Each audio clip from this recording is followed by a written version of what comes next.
having been left out of the last 2 Arsenal matchday squads, stripped of the Arsenal captaincy, and Arsenal winning both games convincingly in his absence. Let's get an update today on Pierre-Emerick Aubameyang's Arsenal future, and potentially what replacements are Arsenal looking at, and also how will Mikel Arteta line up Arsenal versus Leeds United tomorrow.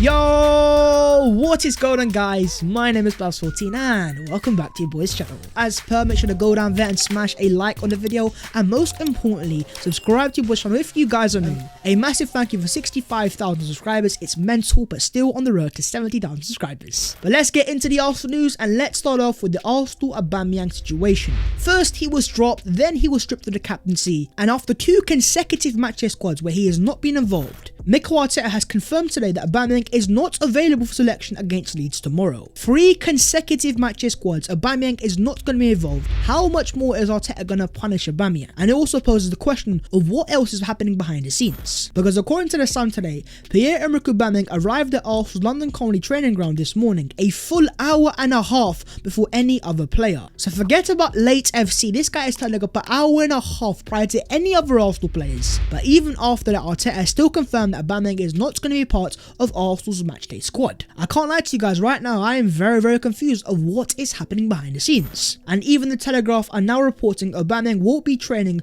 with Arsenal's first team until he returns from AFCON. So Aubameyang is not even training with the Arsenal first team anymore. Now on one hand, of course, this could be the brand new COVID procedures with the Premier League cancelling game after the game and COVID taking over games. It seems as if Arsenal are going to have to be the extra bit careful that no other players of course contract the virus. But at the same time, in terms of AFCON, that starts in January from right in saying, so it's still a long time ahead. According to the Telegraph, Aubameyang has not gone on strike or refused to train. The club is devising a regime for him to work alone to maintain fitness for AFCON. Arsenal and Aubameyang expect the situation to remain the same. But don't Arsenal also have other players like Nicolas Pepe, Thomas Partey and Mo Elneny that are also going to AFCON? Are they also now training on their ones? Or is this more of a further punishment for Aubameyang and Arsenal putting out other stuff to the media? Of course, it's down to personal interpretation, but in terms of your boy, I won't lie to you guys, I now see massive questions over Aubameyang's long-term Arsenal future. And on that, according to reports in Spain, Aubameyang has practically broken relations with Arsenal, and it seems he could leave Arsenal in January, with the striker being a low-cost option to strengthen attacks. But in terms of any sort of January transfer, the fact that he's going to AFCON is going to make it very difficult. But also in terms of AFCON, I'm hearing some reports nowadays that could potentially be cancelled with the whole brand new COVID cases. And so if there isn't any AFCON first things first, Arsenal will keep the likes of Partey, Pepe, Elneny and Aubameyang. And secondly, if Arsenal wanted to indeed sell Aubameyang, it makes it a more possible situation. This video has been kindly sponsored by the guys at OneFootball. OneFootball is the app when it comes to staying up to date with the beautiful game. Now, whether that be staying up to date with the latest transfer news, maybe staying up to date with the team's latest fixtures, or even things like lineups, goal alerts and live match updates. To put it simple, if you are a fan of football, you need OneFootball. Well, that sounds amazing, Babs, but how much does this app cost? Well, this is the beauty of OneFootball. You can access all their great features for the price of absolutely nothing. Yes, the app is available for free, and so make sure to hit the first link down below in the description and download the OneFootball app. Not only do you guys get access to a great app, but you're also helping your boys channel out massively, so for that, a gargantuan thank you from me to you.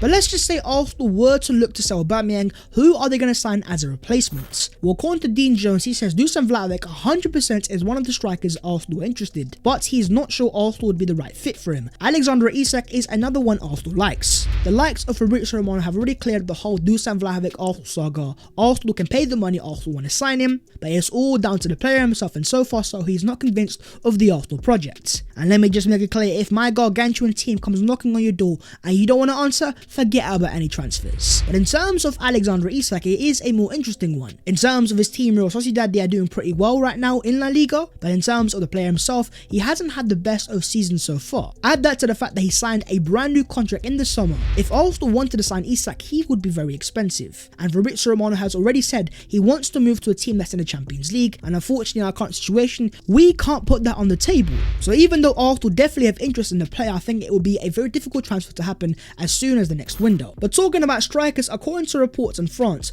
Arsenal are actively looking to sign 2 strikers. 2 names in particular have caught the attention of Mikel Arteta. FC Basel's Arthur Cabral Cabral and Lille's Jonathan David. In terms of Arthur Cabral, I believe he's Brazilian, but your boy has never watched him play, so I can't give you guys any sort of scouting report or any sort of opinion on him either. But in terms of Jonathan David, of course, he does catch the eye. Even though his current club Lille have struggled so far in Liga this season, sitting 11th in the table, the Canadian international himself is somewhat thriving. I believe he has 11 goals for Lille this season. But most importantly, when it comes to the profile of this player, he is very much a pressing striker who's got very good link-up play. But for me, there are massive questions of can he be a low number 9 for Arsenal Football Club? But also when it comes to Arsenal, they've shown in the past they do like to sign players from Lille. Just look at Gabriel Magalhaes and also Nicolas Pepe. But talk to me in the comments down below about Jonathan David, and is he a centre forward that you guys want to see Arsenal sign? In terms of boy, still for me, keep an eye on Everton's Dominic Calvert-Lewin. Let's move on and let's talk the Leeds United game. Even though Arsenal have won their last 2 games and it's all smiles and all good vibes right now, this is still a must-win game for Arsenal, make no mistake about it. Because yes, in terms of home form, Arsenal have been outstanding this season, and against West Ham it was quite a statement performance. But it is the away form where Arsenal struggle, only I believe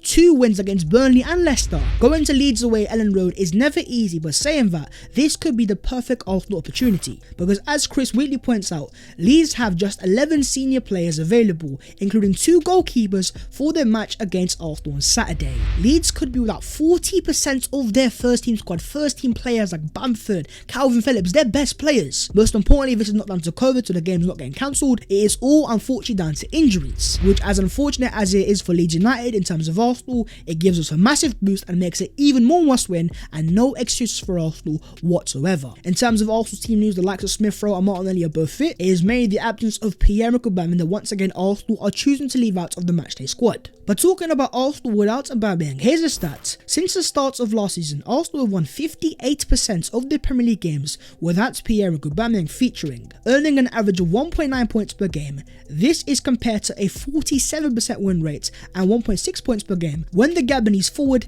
plays in this time. So the stats are saying that Arsenal actually win more games and play better without Pierre-Emerick Aubameyang. And this could have been quite a disaster for Mikel Arteta's dressing room, because Aubameyang is such a massive part of it. The fact that he's out of the squad now, yet still the likes of Lacazette, Xhaka, Partey, all the other Arsenal players are still clearly on the side of the manager, putting in fantastic performances. It just shows that once again Mikel Arteta does have the entire control of the Arsenal dressing room. But in terms of Arsenal, how exactly are we going to line up?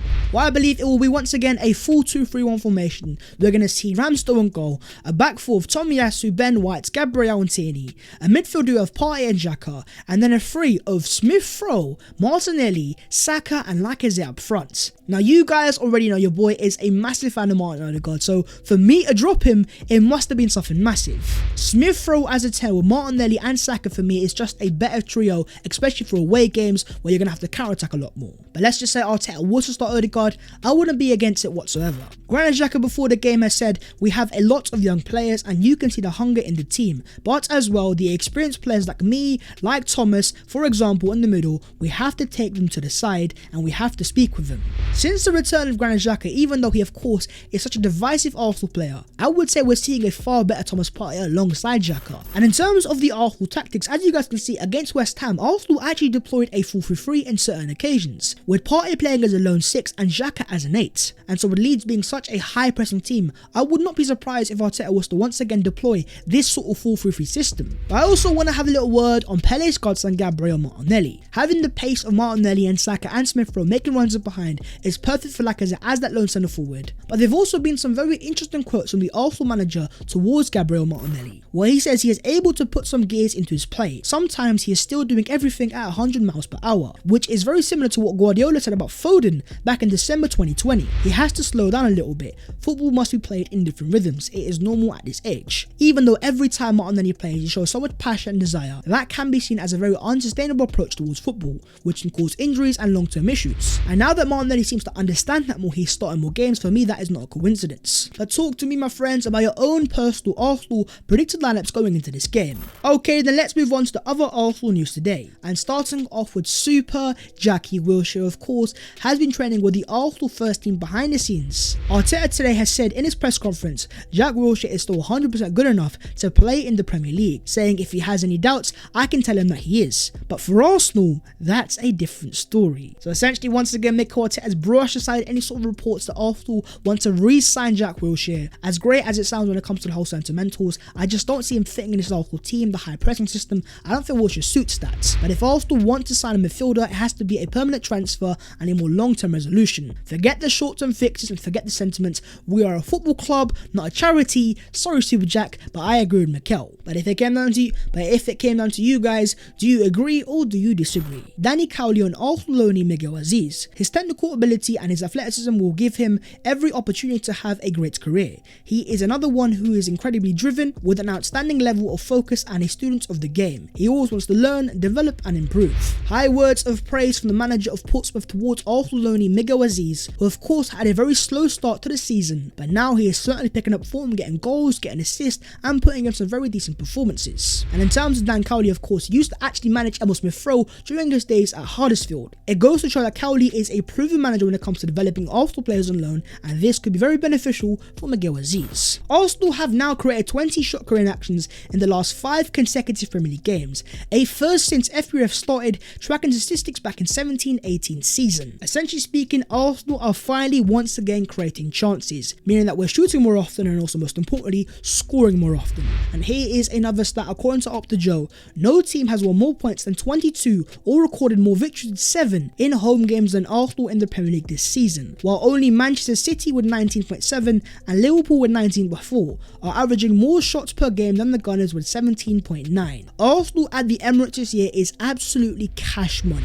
We're winning games, we're scoring goals, creating chances and also defensively very solid. 5 games without conceding a single goal at the Emirates. Slowly but surely we're making it into a fortress. Essentially, Arsenal are showing at home on a consistent basis they are a very capable team, and while you absolutely love to see it, can Arsenal now translate that to away form as well? Because as pointed out here, Arsenal have accumulated more XG than their opponents in 8 of their 9 home matches this season, but in 0 of the 8 away matches. At home, Arsenal are fantastic. Away from home, Arsenal are abysmal. But the next 2 games are 2 fantastic opportunities. Leeds away tomorrow, and I believe after that it's Norwich away. These are 2 very, very winnable games that Arsenal have to win on paper. But secondly, it's also a perfect opportunity for them to show they are also a capable side away from home. If Arsenal want to make the Champions League football, games like tomorrow are absolutely must win. But as per my friends, you guys know the business. Let me know your Leeds United versus Arsenal matchday predictions. But that is the video there. If you guys have enjoyed, make sure to go down there and smash a like on the video,